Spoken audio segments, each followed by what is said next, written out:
Olá, nós vamos continuar dando uma sequência aqui nesses comentários que a gente está fazendo. Que veja, eu tenho visto muitas pessoas que fazem comentários sobre o demiurgo, sobre quem é o demiurgo, né? Então eu tenho colocado que o demiurgo é uma consciência, tá? E essa consciência, Javé, Jeová, Alá, Yaldabaoth, Enlil, tá? Ela é uma consciência expansiva, modeladora, informativa, ok? Ela é uma consciência que, diríamos assim, é um campo de energia consciencial, é um campo mórfico.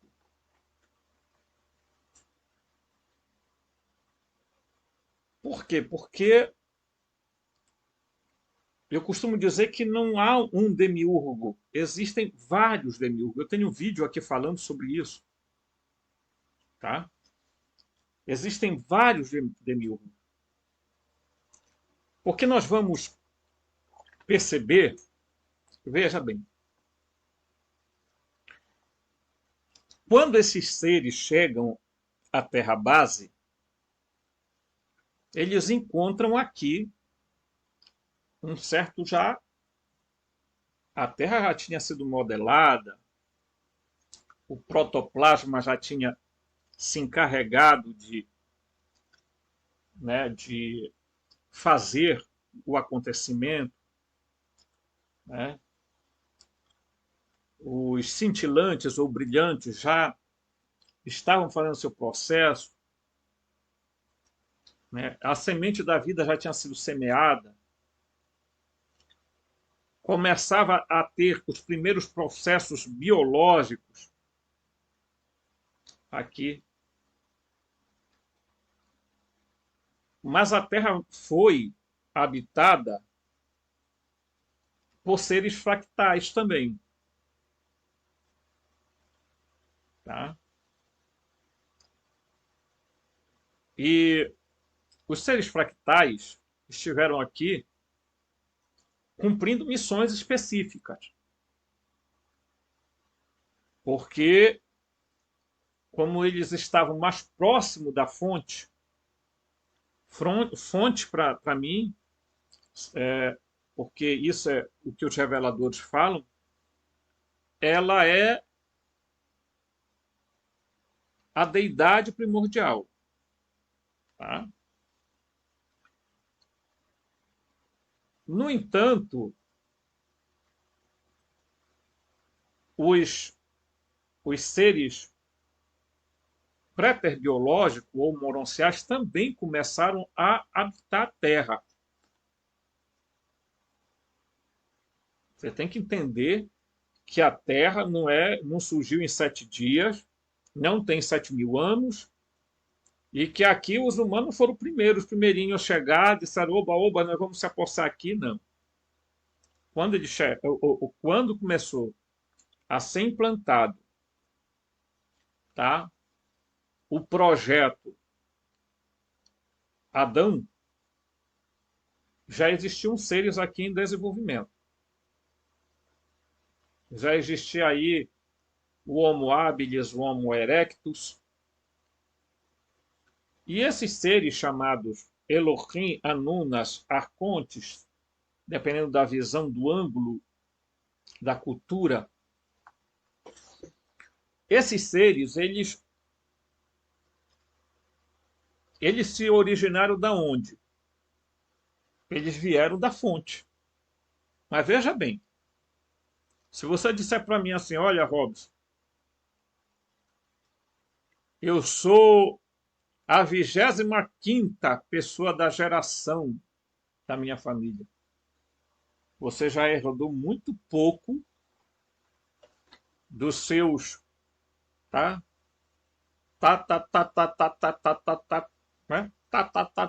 Tataravós, vamos lá. você já não tem quase nada deles. Você vai ter aqui acolá um lampejo. Tá? Então, os seres pré-biológicos, esses seres, eles se originaram da onde? Eles se originaram de outro grupo de seres. Qual outro grupo de seres? Eles surgiram dos seres fractais. Por quê? Porque esse campo informativo ou campo divino ou campo morfogenético divino da divindade, tá? Foi se propagando e à medida que esta onda vai chegando a um determinado ponto, ela vai se criando a materialidade dos seres. Então, portanto, dos seres fractais se originou os seres préter biológicos, ou seres moronciais, que estão entre a materialidade e a fractalidade, tá? Então, é importante isso aqui. Eles estão entre um nível e outro, né? Só que eles, por serem seres préternaturais, eles morrem.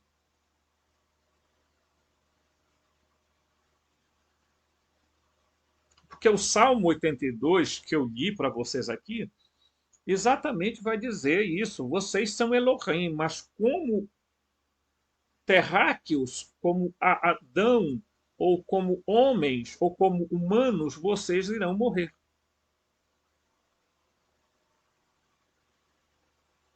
Ok?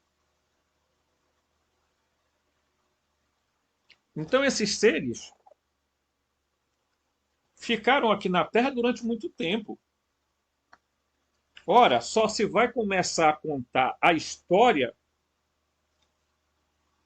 do Homo, das civilizações, ali em torno de 4.000 a 5.000 anos antes de Cristo.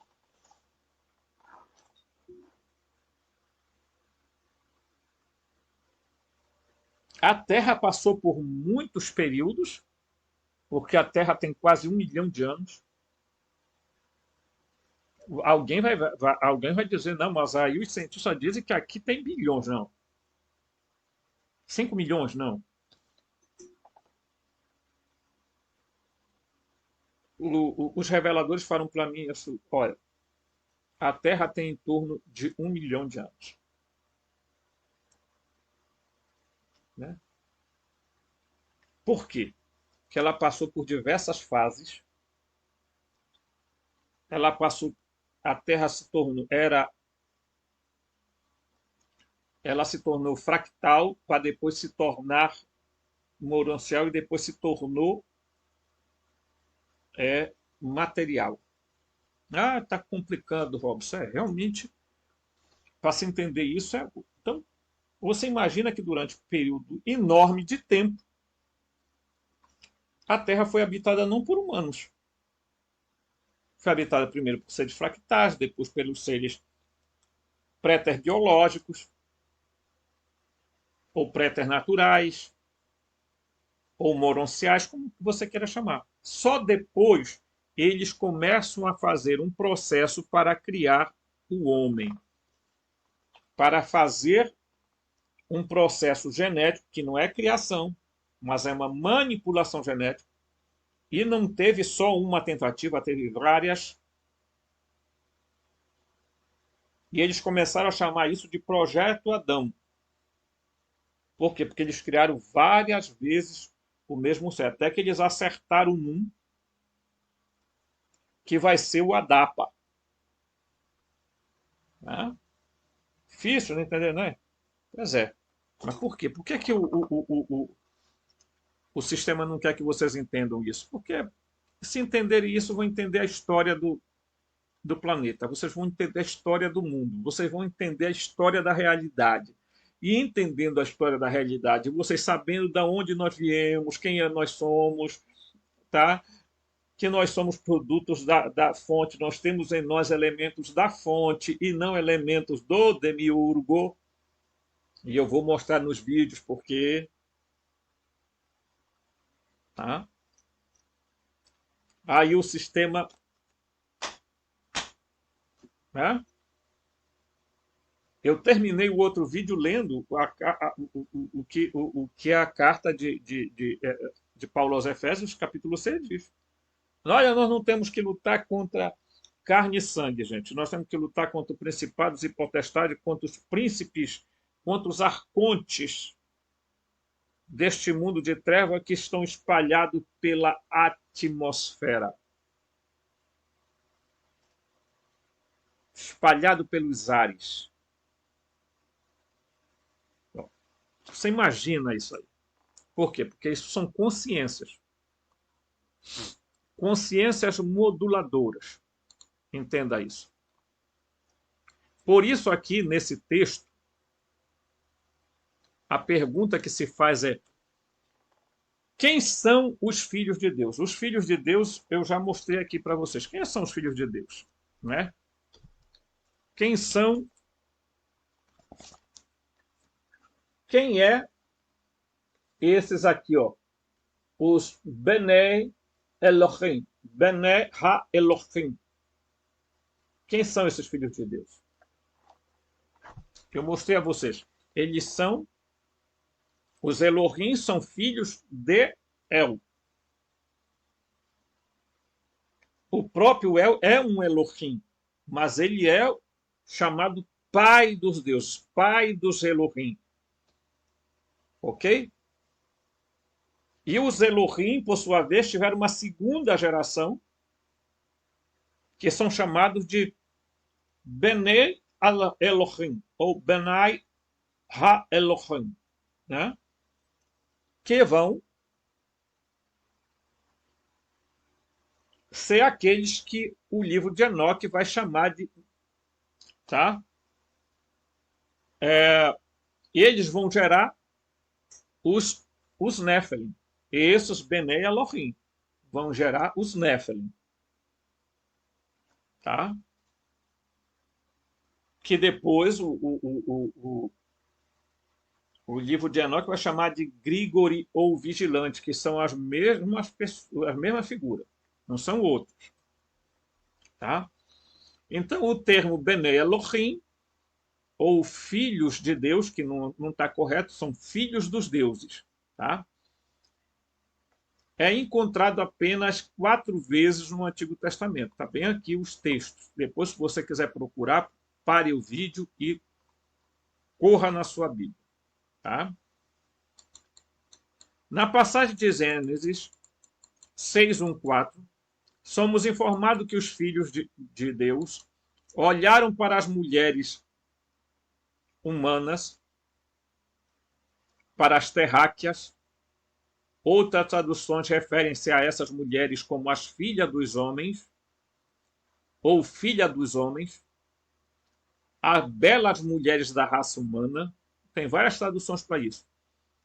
E mesmo algumas traduções são mais modernas ainda, dizem as garotas. E viu que elas eram lindas. Não era isso, não.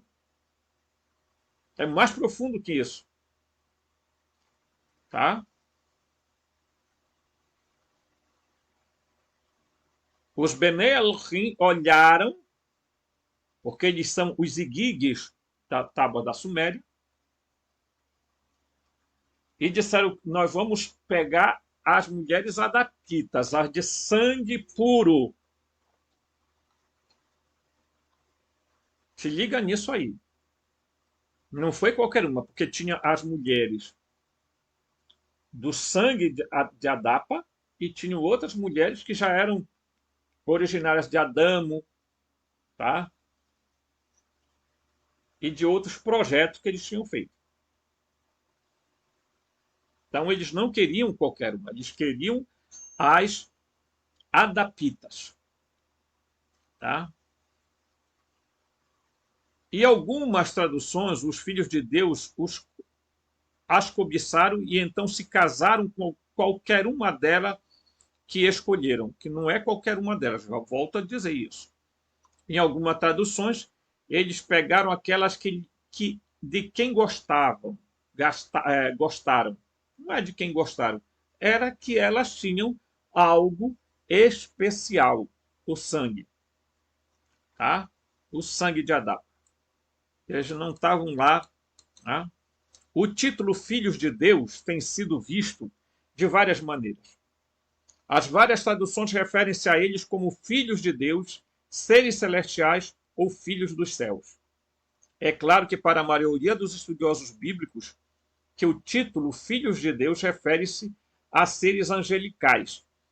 E isso é apoiado por outras passagens ao longo do Antigo e do Novo Testamento, bem como o apócrifo de Enoque e vários outros textos históricos. É interessante notar que até o próprio Jesus, olha só, até o próprio Jesus vai ser chamado de quê?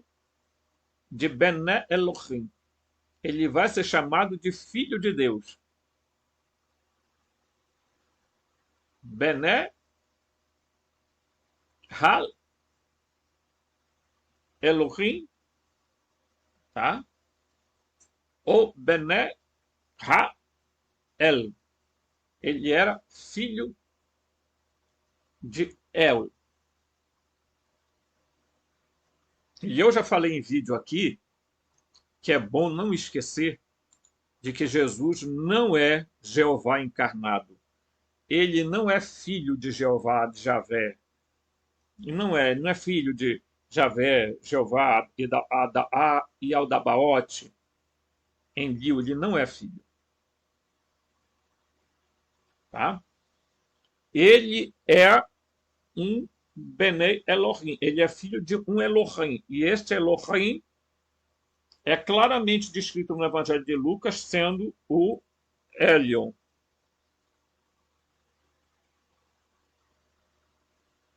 Que alguns podem ter chamá-lo de El Elion.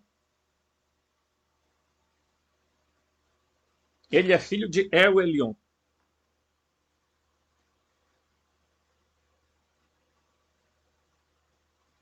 Tá? Você pode ter certeza de uma coisa. Ele, na cruz, na crucificação, Jesus, por sinal, chama por Eli, Eli, que no aramaico é El. Tá? O clamor dele era Elion, Elion, que alguns estudiosos dizem ser El, El, meu El, meu El, meu Deus, meu Deus. Mas isso ele não estava chamando por Javé. Não, Javé tinha botado ele na cruz. Por quê? Porque ele não fechou acordo com ele. Né? Entendeu isso? Jesus era um Benei Elohim. Tá? Era um filho de Deus. Aí você vai pensar bem, se os Elohim, tá? Eram filhos de El, correto? E eles eram muitos. Jesus foi filho de um deles. Portanto, sendo filho de um Elohim, ele é um Bené Elohim. Ele é um filho, tá? Portanto, ele nasce na Terra dentro por um processo não místico, não espiritualista, ele nasce na Terra por um processo também de intervenção genética. Tá?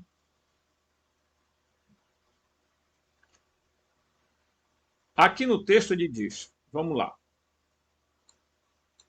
No entanto, diferentes visões são tomadas na passagem de Gênesis 6:1-4, tá? Filhos de Deus refere-se simplesmente aos homens, ou filhos dos nobres, que foram patrono da escola dos profetas, que casaram com as filhas do povo. Essa é a opinião de muitas autoridades judaicas, bem como professores de minhas próprias raízes teológicas em círculos de seminários batistas, fundamentalistas e conservadores, que sustentam que os filhos de Deus são apenas homens humanos, são descendentes de Sete, justificado pelo uso de Elohim sendo definidos como juízes, em outras passagens, Êxodo 21:6 e 22:8. Mas isso é simplesmente um meio pelo qual certos teólogos evitam lidar com a mistura de seres espirituais e mulheres humanas. Uma noção inteira que cai muito perto de uma admissão de que há mais do que apenas a humanidade habitando o universo. Claro que não há, né? Eu já falei aqui, o nosso universo é habitado por seres, tá? Por muitos seres, principalmente o universo Terra, tá? Este é o exemplo perfeito de bons estudiosos usando a erudição dissimulada como um meio por meio de exprimir a interpretação de certas palavras com seu ponto de vista teológico particular. Isso é comum acontecer nas religiões, nas igrejas. Tá? Filhos de Deus, ou Benei Ha-Elohim, é usado nessa passagem para demonstrar o forte contraste com o termo filha dos homens. Porque enquanto um é Benei Ha-Elohim, a outros são Benei Ha-Adam. Filhos de Adão. Tá? Elohim e Adão. Tá? Eles quiseram manter o contraste exatamente nisso. Que existiam seres biológicos como Adão. E esses aqui não eram seres normais. Tá? Eles eram préter-biológicos. Tá? Quando você lê Elohim, em conjunto com outras palavras no contexto, você tem que ver a palavra hebraica para homens. É Adam. Significa simplesmente raça humana. Ou dos homens. Ou terráqueos, se você quiser entender assim. Se de fato os filhos de Deus, os Benei Ha-Elohim, se refere apenas a mero homens mortais das classes superiores, procurando casar-se com filhas de classes inferiores, a palavra Adam não seria contrastada com Benei Ha-Elohim. E quando usado no mesmo contexto com Elohim, Adam significa raça em contraste com o divino. Quer dizer, o humano em contraste com aquilo que eles concebiam como algo divino. Tá? Os Benei Ha-Elohim, diz aqui o escritor, eram tudo menos seres humanos. E isso está em estrita unidade com a língua hebraica da passagem. Tá? Eu costumo dizer para as pessoas que existem várias explicações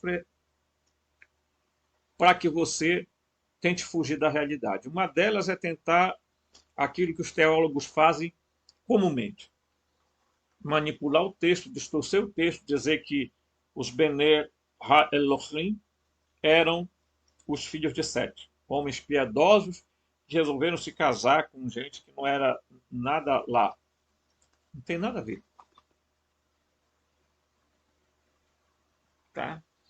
Aparentemente, o texto está fazendo exatamente uma clara divisão entre aquilo que nós poderíamos chamar de natural do que eles concebiam como algo sobrenatural. Porque esses seres simplesmente desceram do céu. Fizeram como os Igigis fizeram. O que os Igigis fizeram? Quando viram que Marduk queria casar com uma humana, né? Com uma terráquea, de origem de sangue adapita, eles também disseram, não, nós queremos. E 200 Zigigis desceram da onde? Possivelmente de um entreposto ou Lua ou Marte. E eles vieram para cá e pegaram as mulheres e tiveram relações com elas. É evidente que aí nasce uma outra raça, um outro grupo de seres. Ou não? É claro que sim. Se você tem uma lógica, tá? Basta ter uma lógica. Aí as pessoas vão percebendo que nós estamos dentro de uma matrix aonde o princípio é confundir, criar confusão na cabeça do pessoal, fazer ninguém entender nada. Confundir muitas vezes é melhor do que mentir. Porque quando você mente, você cria a possibilidade de alguém fazer desmentir você. Mas você cria confusão, então eles nos confundem sobre a realidade, eles nos confundem sobre a nossa origem, eles nos confundem sobre a realidade do planeta, eles nos confundem sobre várias situações. Por quê? Porque há um conflito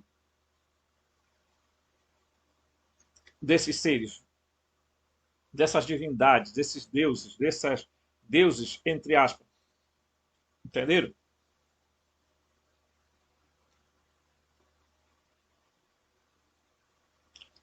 A luta é contínua. Essas guerras, esses conflitos que há em países, com país contra país, nação contra nação, até dentro das próprias nações, guerras civis, etc. Isso é tudo muito bem planejado, muito bem maquinado, muito bem elaborado. Ou vocês acham que não? O que é que vocês acham que esse povo está querendo aqui no Brasil?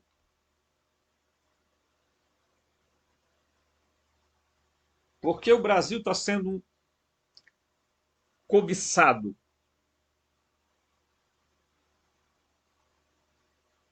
né? Porque eu vou falar uma coisa aqui para vocês que pode parecer assustadora, mas eu vou dizer isso aqui para vocês. E não se trata de política. Se trata de uma coisa que eu vou falar para vocês. O Brasil será uma potência mundial.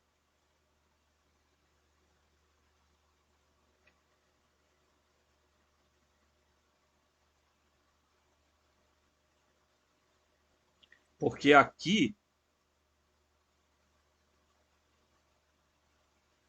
tem coisas importantes, viu? Do ponto de vista que você pode imaginar. Eu não gosto de falar nessa linguagem, porque o pessoal entende tudo por místico, espiritual e aí metafísico, né? Então, mas eu digo assim: o Brasil tem, tá, uma, uma dimensão muito importante, porque é aqui que se guardam segredos importantes, principalmente sobre a origem de muita coisa. Né? Por enquanto é só o que eu posso dizer, mas a história mostrará que o que eu estou dizendo aqui vai acontecer. Mais rápido do que você e eu imaginamos.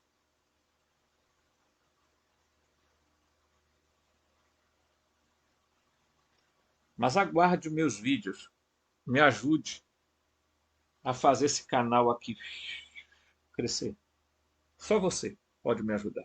eu não posso fazer nada além de produzir conteúdo. Tá bom? Forte abraço, hein? E aguardo você.